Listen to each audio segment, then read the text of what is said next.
A visit by a political activist to the Texas Tech campus is causing strong reaction in the local community. Find out just who's coming to town in today's newscast. Later, students looking for an escape this summer may have the chance to get away, really far away. We'll show you how coming up. And it's a bird, it's a plane, it's a cannon? We have the story on Texas Tech's latest art installation. This is the MCTV Weekday Update. Welcome to the Wednesday edition of the MCTV Weekday Update. I'm Kortni Robinson. And I'm Laura Duclos. An upcoming visit by a political activist is stirring up a lot of interest here on campus. Angela Davis, a distinguished professor emerita at UCLA, is set to speak at a university event later this week. However, Davis's status at UCLA is not the issue. So what is causing people to question her appearance? MCTV's Rachel Blevins joins us live in the studio for an in-depth look at what's going on. Rachel? Thanks, Courtney and Laura. Chad Hasty, Texas Tech alumnus and host of the Chad Hasty Show, joined me in the studio to discuss the controversy behind Davis's visit to Texas Tech and the amount of money it will cost Texas Tech students. I think that it's a controversy that is really asking the question, should Texas Tech be paying Angela Davis $12,000? It's not necessarily, should she ever be allowed to speak again? Should we throw her in jail because of what she thinks? So it has nothing to do with that. It's mainly, from what I've heard and what others have talked about, it's mainly been, should Texas Tech be spending that much money on bringing in a speaker who may not totally line up with, a lot of the thought that is out there, but also, is she the best speaker to speak during African American History Month? Hasty questions whether or not Angela Davis is the best choice to speak at the African American History Month lecture series. Hasty believes that her own history might not be the best representation of the African American community. Number one, obviously her past. She's got a very checkered past. It was proven that she had bought weapons that were used in a murder. She was acquitted of charges, but the weapons were still bought by her. You go back to her dealings with the Communist Party. She was obviously the vice presidential candidate twice on the Communist Party platform, but she still advocates for socialism as a means to getting to communism. And I think that's one thing that a lot of people either they don't know or they're not talking about. She still One of Hasty's biggest concerns is that Davis does not represent the qualities Texas Tech seeks to exhibit through the lecture series. Texas Tech, when they sent out the press release, they said that they were committed to bringing in speakers that had a profound commitment and a profound impact, good impact on the community, whether that be Lubbock, whether that be Texas Tech, whether that be the United States. I've gone through Angela Davis's bio. I don't see where she's had a great commitment or contribution to the United States. Hasty was not the only one to voice concerns this week. The Tech College Republicans started a petition against Davis's visit.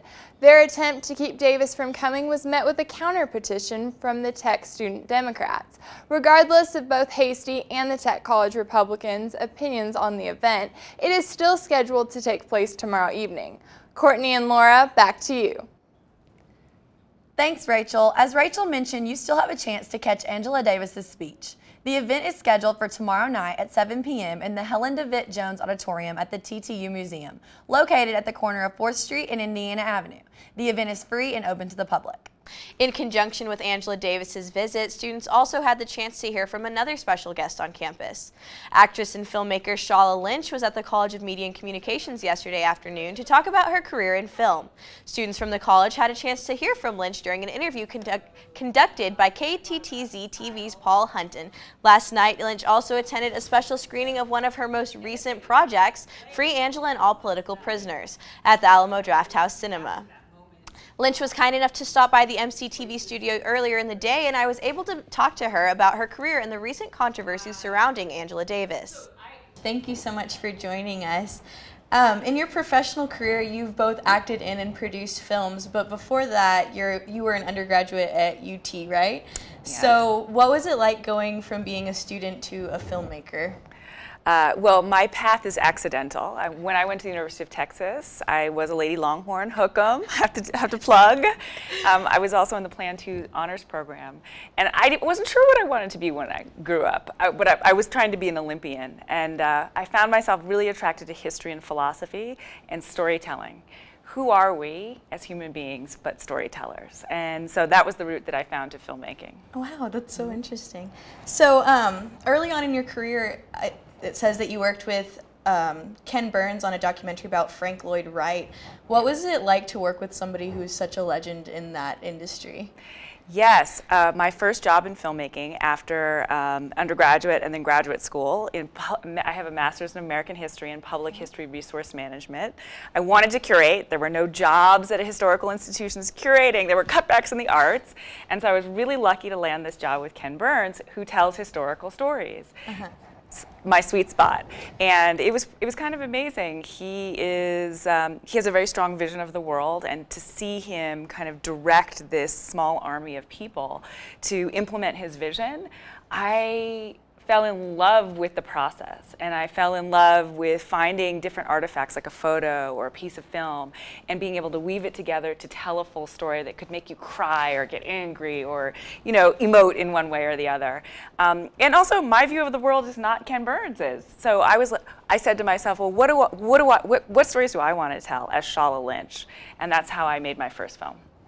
No. Oh, well, so one of your most recent projects you made in 2012 called Free Angela and All Political Prisoners, which is actually one of the reasons why you're visiting Tech today, because she's giving a lecture tomorrow. Can you just tell me a little bit about the project and what it was like to tell her side of the story? Sure. You know, one of the things that happens, particularly with women's history and Black history, is there are all of these stories that we think we know and we don't really know the details of them. And hers is one of them. And I was attracted to it because she's known as this international political icon. You say her name and people either love her or hate her, and, you know, big fights begin. But very few people actually know the story of the crime and the politics and the passion that led to the FBI, her being on top of the FBI's list, and her acquittal by an all-white jury. People always think of her as guilty, and often people ask me, oh, did you have to go to Cuba to interview her? Well, no, that's Assata Shakur. Not Angela Davis, who was acquitted and has been a professor for decades since then. So I was really happy to have this invitation to come back to Texas and to Texas Tech to show the film, which we're showing tonight at the Alamo Drafthouse. Okay, very cool. So I'm not sure if you're aware, but Angela Davis's lecture has stirred up some controversy on the Texas Tech campus. It's kind of been going around for a little bit. A group of students called the Young Republicans created a petition to prevent the lecture due to the higher cost of her lecture, like of bringing her here. As well as her past political views and her involvement with the Communist Party. So my question is that sort of controversy common whenever she comes here? Do you think that she's a good choice for an academic lecture?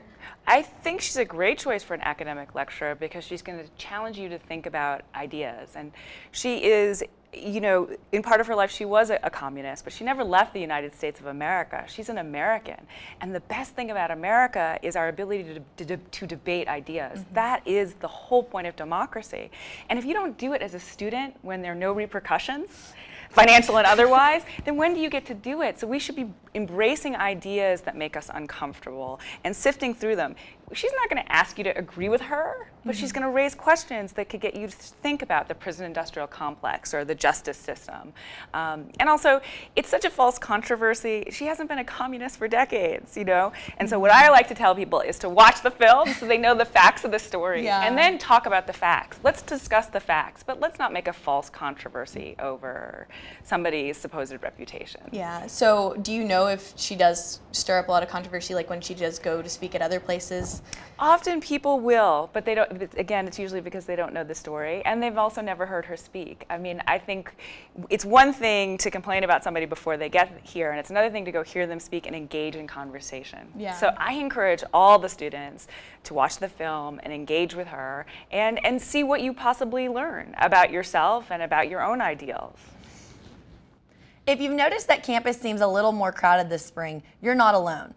Tech's spring enrollment topped 31,000 students for the first time ever. That's a 5% increase over last year's record of 30,864. The latest enrollment as of January 12th was more than 32,400 students. That number will lower between now and the final drop date in February 12th. But university estimates still show the final number coming in at over 31,000. Many students look for a way to get out of town each summer, but not everyone considers destinations like Spain, Germany, or Italy. MCTV's Rachel Blevins stopped by last week's Study Abroad Fair to explore all the other options. Here at Texas Tech, we say from here it's possible. And here at the Study Abroad Fair, we are putting words into actions. Whether it's spending 6 weeks in Europe or an entire semester at sea, Texas Tech University's Study Abroad program gives students a wide variety of opportunities. They're learning about tourism and its relationship to media, but they're also making media. Rob Peasley, an associate professor and the interim chair for the Department of Journalism and Electronic Media, is leading a study abroad trip for media and communication students to New Zealand. Summer 2, we're there for about 16 days. And it's an amazing, beautiful country. So this program is going to be the music program. My program is going to be the Italian language program, and we are going from Rome around the south.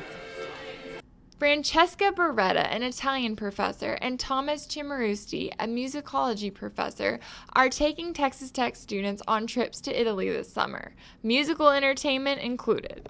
Where a community takes time to talk to students, and that's the case of my program. What's unique about your program? It's Italy. While these trips tend to be pricey, student financial aid advisor Nikki Nordell explained that not only is financial aid available, but a student's existing financial aid money can be applied to his or her study abroad trip. Your financial aid that you're going to use when you study abroad is going to be the same that you would use during your semester on campus. So if you're going during a fall or spring semester, then whatever aid you have from filling out your FAFSA is going to apply to your study abroad semester. For MCTV, I'm Rachel Blevins. Speaking of the summer, are you looking for a summertime job to boost your resume? Well then, the University Career Center put on an event just for you. The Summer Camp Job Fair took place yesterday in the Sub Ballroom. The job fair hosted 34 employers seeking tech students to join their summer camp programs. Students can work a short term of 2 weeks to a full-time term for the entire summer. There are a variety of positions giving students the opportunity to gain professional experience while working in youth-oriented environment. So we have all these summer camps here from various cities, states, actually outside of Texas as well, kind of the whole region. And they're here recruiting for positions such as videographers, camp counselors, activities directors. Many of the positions are paid and the programs are open to all majors. If you miss the fair, you can still contact the University Career Center to find out how to get connected. So Kortni, do you ever get the chance to give back to the community? As a matter of fact, I do. Well, you're not alone. Late last week and today, the Tech Activities Board gave students an opportunity to make a difference during their Raider Give Back events.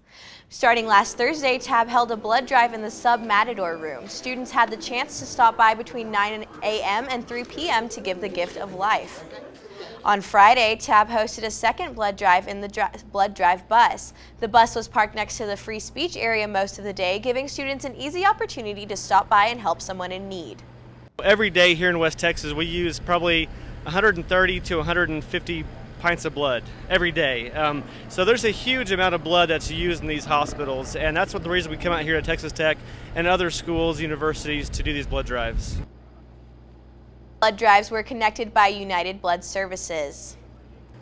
Yesterday it was sunny and warm. Today, not so much. Laura, it's been a bit of a roller coaster around here this year. Well, it is West Texas, and nobody knows West Texas weather better than Carly Smith. She joins us now from the MCTV Live Weather Center. Carly, how long is this cool, cloudy weather going to stick around? You know, Laura, it does look like we are going to continue to have this kind of cool weather the next couple of days, but as we head into the weekend, things could start to look up. But as you see behind me, it is definitely cloudy, and that is because a cold front has pushed into our area, and there is a chance of rain, especially to our western counties, and then possibly pushing into our southern counties. New Mexico does have some snow, but that is not quite cold enough for that to happen here. We have 45 to 55 degrees for highs across the South Plains today right now. And that cold front has also caused winds to be quite gusty, possibly producing a little bit of dirt. Overnight, our lows will drop into the 30s. We will have a 20% chance of rain thanks to that cold front, and the winds will blow from the north, keeping it cold. Heading into tomorrow, they'll be 10 to 15 miles per hour. So tomorrow, temperatures will still be cool, 54 degrees for a high. There'll be a slight chance for showers in the morning, but most of the rain will have pushed south of Lubbock. Winds will be southwest, 5 to 15 miles per hour, and the skies will be sunny. So hopefully tomorrow things will start looking a little brighter as we head into our weekend and things start to warm up. Back to you guys. Thanks, Carly. Well, rain or shine, one department on campus always seems to find a way to keep things upbeat. The School of Music hosts many performances throughout the semester, and they kicked off the new year with the University Symphony Orchestra concert. Reporter Kaylee Paulsell has more on the event. Many parents, students, faculty, and staff came to hear the Symphony Orchestra perform at the Hymnal Recital Hall.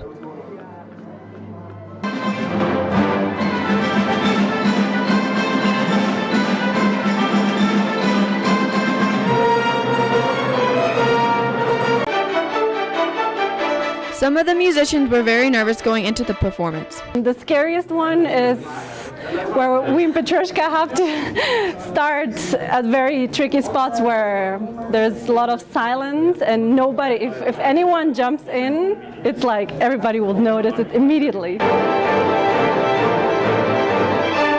The audience was very supportive of the orchestra. I thought the performance was excellent, a lot of energy, and I'd like to sit through it again.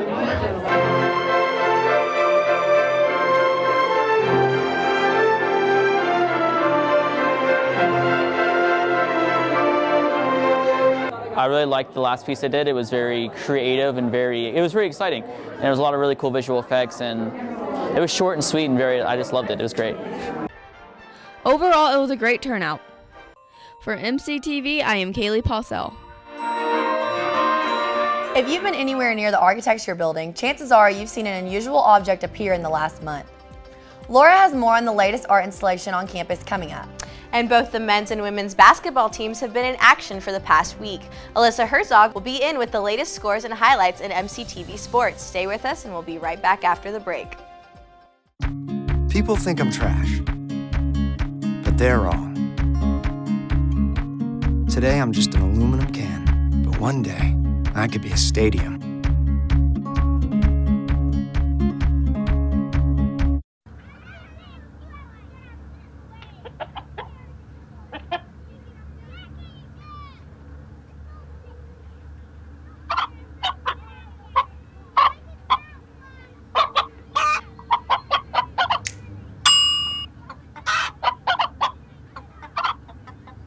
Separate raw meats from other foods by using different cutting boards. 3,000 Americans will die from food poisoning this year. Keep your family safer. Check your steps at foodsafety.gov.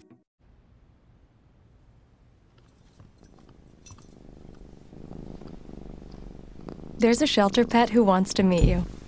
Meet one today. Visit theshelterpetproject.org. Adopt. Right after Christmas, crews began working on a new art installation on campus right down the street. Many students took notice, including our own Laura Duclos, who decided to get the scoop on the new sculpture. Laura? That's right, Courtney. Just outside of the southwest entrance to the architecture building, you'll find one of the most unusual looking metal structures on campus. But what is it? I don't know. I think it's a bull. I think it's a table. It looks like a cannon. I think it's a cow. Since the beginning of the semester, Texas Tech students have been wondering what exactly the new art installation on campus is. Finished in 1974 by the late Texas Tech professor Robert Bruno, the untitled sculpture was first placed in front of the Museum of Texas Tech and was then moved to a cotton field where it sat for the past 35 years. The reason why is unclear. However, Bruno's sculpture has made its way back to Tech's campus. Professor of Architecture Michael Martin played a big role in getting the sculpture back to campus. So I just went into a bit of a thinking mode about, wow, what are the possibilities here? What could be good, you know? So I thought of the Robert Bruno sculpture that he had done, and I woke up one morning with that in mind, and I came immediately here and called one of my colleagues. I said, do you know if that sculpture is still out there on the highway behind a barn? The last time I was out there, I looked for it and I didn't see it, and it'd been a long time, and I just was worried that maybe it wasn't there or something had happened to it. I just really hadn't given a lot of thought. And so I hopped in my car and drove out there, and it was still there. And I said, oh, we got to get this for the front of the building. Once Martin found out that the sculpture was still in the field, he began the plans to get the art piece back to campus. The sculpture was only the first of several similar works by Bruno, the most famous of these located only a few miles outside of Lubbock's city limits. Ransom Canyon is the home of the late Robert Bruno, who created the sculpture along with 2 other houses, with one of them being unfinished. It was about the process, it wasn't about the product. So Robert wasn't concerned about it being finished as we would think of a house being finished. I don't think that entered his mind. I think probably it was a case of he loved working on it. Yeah. And he devoted himself to doing it. Both the house in Ransom Canyon and the sculpture outside of the architecture building have captured people's interest for years. But the question still remains, what is it? In Martin's opinion, wondering what it is may be missing the point. It really comes back to the root question, what inspired Robert to do it? I don't know, but I appreciate what he did. I hope it will inspire others to do whatever it is they want to do. It's an example of you can do it. So after all that, did you ever find out what the sculpture was actually supposed to be? You know what? No, I didn't. According to Bruno, it was supposed to be an animal, but he never really named anything specific. So what do you think it is? You know, from the 3rd floor of the Media and Communications building, it kind of looks like a bull, but no one's ever going to know. What about you? I think it looked like a bull with legs. That's true. Well, if you're looking for something to do tonight, the Women's Studies program is hosting the first in a series of films in their Sexism in Cinema series. Foxy Brown will be screened tonight at 7 p.m. at the Alamo Drafthouse Cinema off of West Loop 289 and Slide Road. The film follows the story of a woman who gets revenge on mobsters that murdered her boyfriend. A moderated discussion will be held after the screening. The event is free, but reserved seats are available for $5 through the Alamo Drafthouse website. But if you're not in the mood for a crime thriller, TAP has a much lighter option for you. Dumb and Dumber 2 is the Thursday night movie for this week. The comedy will start at 10 p.m. in the Subs Escondido Theater. The event is also free with the student ID, and you can enjoy free drinks and popcorn until midnight. And if you're looking for live entertainment, TAB has one other event tomorrow night that will leave you rolling in the aisles. Comedian Jeffrey J is making a stop at Tech as part of his current tour. Jay is a transgender stand-up comic, comedy writer, self-proclaimed joke tweeter / videoer. You can catch Jay's act at 8 p.m. in the Sub Allen Theater. As always, this TAB event is free with the Tech student ID. A Red Raider will have a big say in next year's college football championship. Alyssa Herzog will have more on that in sports. But first, a gloomy day greeted the South Plains this morning with cooler temperatures and lots of wind. Weather specialist Carly Smith will let us know if sunshine is in the forecast next. This is you. You want to be a director in Hollywood? Maybe you want to capture someone's attention on a 30-second spot. Maybe you'd rather be a social media manager, or you want to sit behind the World News desk. You can do that here at the College of Media and Communication at Texas Tech University with a degree in advertising, electronic media, journalism, media strategies, or public relations. From here, it's possible. There's a lot of tree branches and dry brush over here. We should probably move the bonfire over there.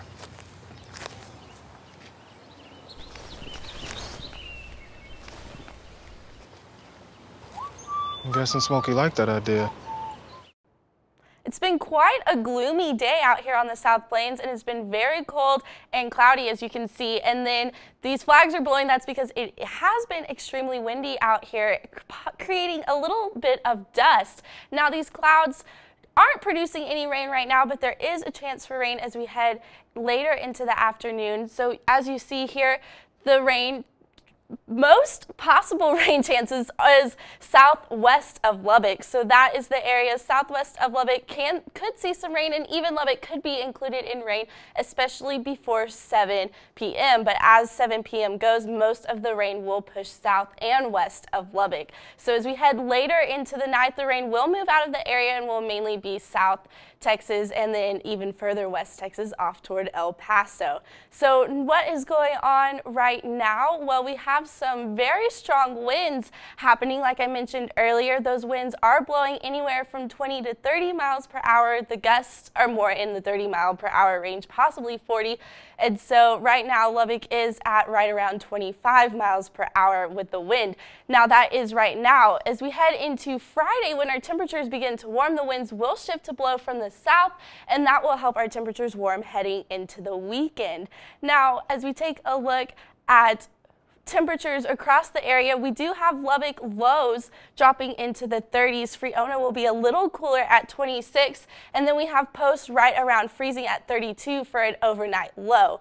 Now, highs tomorrow will climb into the 50s. Lubbock will be right at 54. We have Post at 53 and Dickens at 52. Plainview will be 54 degrees like Lubbock. So as we take a look at our 3 of our next 6 days, we've got Thursday at 54 degrees and 30 degrees. Those winds will be beginning to shift to blow from east-southeast 5 to 10 miles per hour. Friday, there will still be a northeast wind for a little bit, and then the winds will shift to blow from the south, helping temperatures climb to 60 degrees. Lows will continue to be in the 30s. And then Saturday looks to be a beautiful day, highs climbing near 70 with a low still 30, and we will have those south winds. And so the baseball is starting this weekend, and it looks like temperatures will warm up just in time for opening weekend. Now the next couple of days we have Sunday will continue to be warm, 65 with east winds 10 to 20 miles per hour.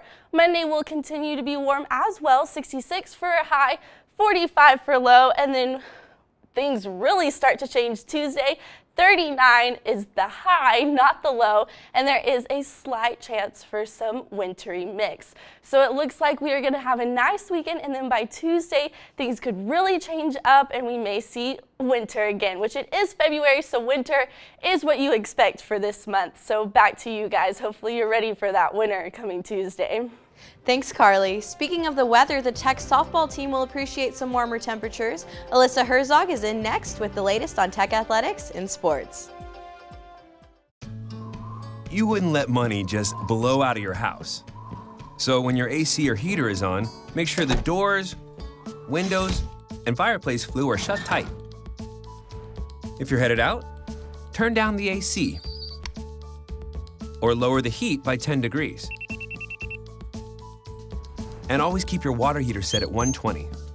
A little bit of common sense goes a long way. Get more great tips at energysaver.gov. Oh! Checking your fantasy league? Nah, just my 401k statement. Nice. Where'd you find the money for that? I've just been saving a little every month. I can't seem to save anything. Well, what about all this? What about the money you're spending? What money? It's gone before I can get my hands on it. I got a pizza for a Todd. Hey, can somebody spot me? When it comes to financial stability, don't get left behind. It's 547. Get tools and tips for saving at feedthepig.org. Here's to the things that can keep us safe. Those we use all the time with hardly a thought. Those that are silently standing by to save our lives. And now, those that we carry with us everywhere we go. Many mobile devices will now bring you wireless emergency alerts, real-time information directly from local sources you know and trust. With the unique sound and vibration, you'll be in the know wherever you are. Welcome back to the MCTV Weekday Update. I'm Alyssa Herzog. Tech Athletics has had a bit of a rough ride this past week, but the teams are hoping to make up some ground in the next coming contest. Last Wednesday, the Lady Raider basketball team traveled to Kansas and almost came back from a 23-point lead in the final minutes. Kansas held the Lady Raiders, resulting in a 67-71 loss for the girls. Then on Sunday, the team traveled to Fort Worth to face the TCU Horned Frogs, but they fell short of a victory with the final score of 60-71. The Lady Raiders will host Iowa State tonight in the United Supermarkets Arena at 7 o'clock. Tickets are still available by visiting texastech.com. The men's basketball team had better luck in their first game last week, but then fell back into a slump that has been with them all year. Last Wednesday, the Red Raiders hosted Kansas State and came home with a win, outscoring the Wildcats 64-47. This was Tech's second Big 12 win of the season. Players Todrick Gotcher and Devontae Williams combined for 25 of Tech's 30 second-half points. Then on Saturday, the team traveled to Iowa State in hopes of another triumph, but sadly fell short of the goal with a 38-75 loss against the number 11 Cyclones. This was the second time these two teams have faced each other, both now with a victory over the other. Tech also hosted Kansas last night in the United Supermarkets Arena, but the results were similar, with Tech losing 73-51. The Tech men hope to turn around their recent losing streak when they travel to Austin to play UT. The game starts at 7 p.m. and can be seen on the Longhorn Network. This past weekend, the Lady Raiders softball team traveled to Las Cruces, New Mexico for a tournament. The girls won 2 of the 5 games played, one against New Mexico State and the other versus Montana. The softball team will travel to San Marcos this weekend in hopes of more success. And finally, Texas Tech was greeted with some big news on Monday. Athletic Director Kirby Hocutt was appointed as the Big 12 representative for the College Football Playoff Committee. This committee was formed just last year to select the final 4 teams to participate in the inaugural college football playoffs. Hocutt will serve on the committee and help select the next group of teams for the 2016 playoffs. And that's all for sports. Back to you, Laura and Kortni. Thanks, Alyssa. We'll be right back.